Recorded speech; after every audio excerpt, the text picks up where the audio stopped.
Super star Krishna, Jayalalithaa నటించినటువంటి 'గూఢచారి 116' దీని గురించి మీకు తెలియని రహస్యాలు, సీక్రెట్స్ చెప్పదలుచుకున్నాను. అంటే అభిమానులకి, సీనియర్స్‌కి తెలిసి ఉండొచ్చు అనుకోండి. నేటి తరం వాళ్ళకి తెలిసి ఉండకపోయి ఉండొచ్చు. 'గూఢచారి 116' ఈ సినిమాకి అసలు ప్రేరణ ఏంటంటే doctor no. Doctor no cinema చూసిన తర్వాత తెలుగులో కూడా ఇలాంటి సినిమా తీయాలి అని చెప్పేసి నిర్మాత డూండికి ఆలోచన వచ్చింది. ఆలోచన వచ్చిందే తడువుగా ఆయన సుందర్లాల్ నాథా, ఆయన మంచి ఫైనాన్షియరు, వీళ్ళిద్దరూ కలిసి ఆరుత చేత కథ రాయించారు. ఆ కథే ఈ 'గూఢచారి 116'. కథ రెడీ అయిపోయింది, అంతా బాగానే ఉంది. కానీ ఈ సినిమాకి హీరో ఎవరు అన్న దగ్గరే వాళ్ళందరికీ కూడా డౌట్ వచ్చింది. కారణం ఏంటంటే బాగా ఫేమస్ హీరోని కనుక పెడితే జేమ్స్ బాండ్ ఇమేజీ తగ్గిపోతుంది. కాబట్టి జేమ్స్ బాండ్ తరహా హీరోకి సీన్ క్యాండ్రీ, ఆ రోజు చూసిన డాక్టర్ నో హీరో తరహా ఛాయలు ఉండాలి. అది కనుక ఉంటే సినిమా వర్కౌట్ అవుతుంది. అయినా సరే అప్పుడు వేరే ఆప్షన్ లేదు. కాబట్టి వాళ్ళ సినిమాలోనే పనిచేసినటువంటి కాంతారావు మీద వాళ్ళ దృష్టి పడింది. కాంతారావు మీద దృష్టి పడినా కూడా సుందర్లాల్ నాథా ఇష్టపడలేదు. అప్పటికి ఆయన జానపదాల్లో నటిస్తున్నారు, పైగా వయసు కూడా పెరుగుతోంది, సినిమాల్లో అవకాశాలు కూడా తగ్గుతున్నాయి. మరి అలాంటి వ్యక్తిని కనుక పెట్టుకుంటే ఈ సినిమా ఆడదేమో అని ఆయనకి డౌటు. సరే, నెక్స్ట్ ఆప్షన్ ఏది అనుకున్నప్పుడు వాళ్ళు సోహన్ బాబు పేరుని పరిశీలనలోకి తీసుకున్నారు. అప్పటికే వీరాభిమన్యు సినిమా రిలీజ్ అయింది, అద్భుత విజయం సాధించింది. సోహన్ బాబు చక్కటి మనిషి, స్వరదరూపి, బాగుంటాడు, యాక్టివ్ పర్సను, అతను తీసుకుంటే తప్పు లేదు.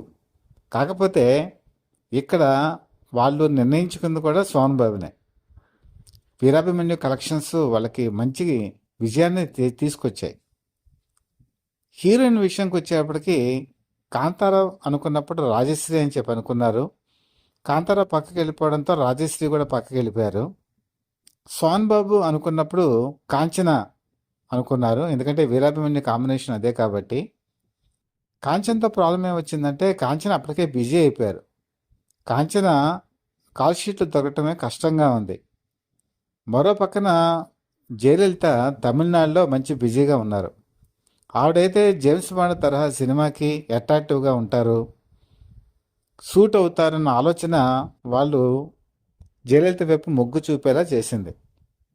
వాళ్ళ తల్లి సంధ్య, ఆవిడ కూడా ఈ సినిమాలో యాక్ట్ చేయడానికి ఒప్పుకున్నారు. కాకపోతే హీరో ఎవరైనా అడిగితే సోహన్ బాబు అని వీళ్ళు చెప్పారు.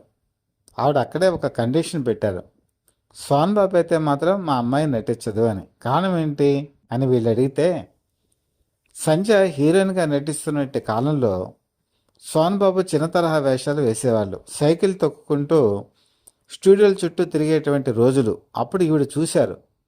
సో సోహన్ బాబు పక్కన హీరోయిన్గా చేయడానికి తన కూతురు ఆ స్థాయికి సరిపోదు అన్న భావన ఆవిడలో ఉంది. కొంచెం ఆవిడకి అహంకారం కూడా ఎక్కువే అనుకోండి. దాంతో ఆవిడ ఒప్పుకోలేదు. మీరు హీరోయిన్ మారిస్తేనే మా అమ్మాయి యాక్ట్ చేస్తుంది అని చెప్పేసి ఆవిడ ఒక కండిషన్ పెట్టారు.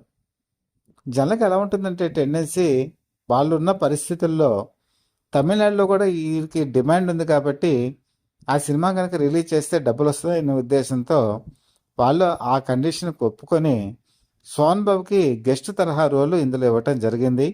ఆ విధంగా హీరోగా అవకాశం ఆయనకి తప్పిపోయింది. మరి ఇంకెవరు హీరో అని చెప్పేసి వెతుకుతున్న తరుణంలో డూండి విజయవాడ అలంకార థియేటర్లో తేనె మనసు సినిమా చూశారు. తేనె మనసుల్లో ఇద్దరు హీరోలు ఉన్నారు, ఒకళ్ళు కృష్ణ, ఇంకోళ్ళు రామ్మోహన్. కృష్ణ నటన డూండికి నచ్చింది. ఎక్కడ నచ్చిందంటే లాంబ్రెటా స్కూటర్ మీద వెడుతూ ఒక జీపుని చేస్ చేస్తూ జీపులోకి జంప్ చేసేటువంటి సన్నివేశం ఒకటి ఉంది. అది ఒరిజినల్గా ఆయన చేశారు, అది కనుక్కున్నారు కూడా ఆయన.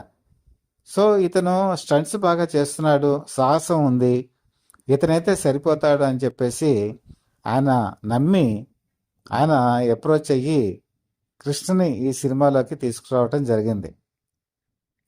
మరి ఎంతో ఆశ పెట్టుకున్న సోహన్ బాబు కూడా ఇందులో ఒక అవకాశం ఇచ్చారు. 303 గూఢచారి చాలా చిన్న తరహా వేషమైనా సరే అది మంచి అట్రాక్టివ్గా ఉంటుంది. చాలా బాగా నటించారు కూడా సోహన్ బాబు.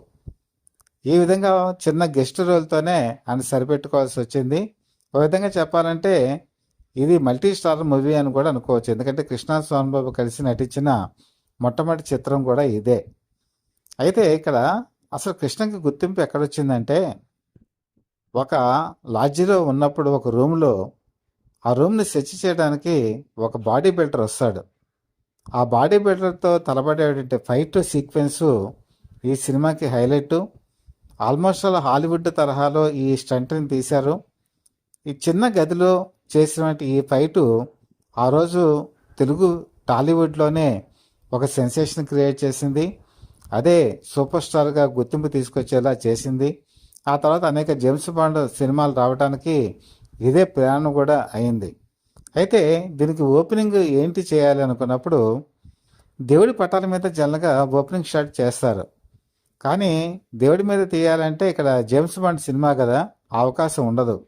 అద్దం కూడా లక్ష్మీదేవికి ప్రతిరూపం. అందుకని వాహిని స్టూడియోలో సూపర్ స్టార్ కృష్ణ ఒక అద్దం ముందు నిలబడి రివాల్వర్ లోడ్ చేస్తున్నటువంటి సన్నివేశాన్ని చిత్రీకరించారు. ఆ సీన్ కూడా అద్భుతంగా వచ్చింది. జేమ్స్ బాండ్గా కృష్ణ అద్భుతంగా ఉన్నాడని నాగిరెడ్డి, చక్రపాణి లాంటి వాళ్ళు కూడా ప్రశంసించారు. ఆ విధంగా ఆ మహోత్సవ షాట్ కూడా సక్సెస్ అయింది. ఈ విధంగా చెప్పాలంటే సూపర్ స్టార్ కృష్ణ ఆ సినిమాలోనే మీకు పెన్ కెమెరా అనేది చూపించడం జరిగింది. ఇప్పుడు పెన్ కెమెరా చాలా పాపులర్ అనుకోండి. అలాగే సిగరెట్ లైటర్ని కనుక వెలిగిస్తే బాంబు పేలేటువంటి సన్నివేశం కూడా ఉంది. 1966లో విడుదలైనటువంటి ఈ సినిమాలో అధునాతన టెక్నాలజీని చూపించినటువంటి ఘనత సూపర్ స్టార్ కృష్ణకే దక్కుతుంది. అంటే నిర్మాత డూండికి దక్కుతుంది, దర్శకుడు మల్లికార్జునరావుకి దక్కుతుంది. అలాంటి సినిమాలు ఆ టెక్నాలజీని ఆ రోజుల్లో చూసినట్టు ప్రేక్షకులు థ్రిల్కి లోనయ్యారు. ఇప్పటికీ కూడా ఆ సినిమా చాలా కొత్త తరహాలో ఉంటుంది.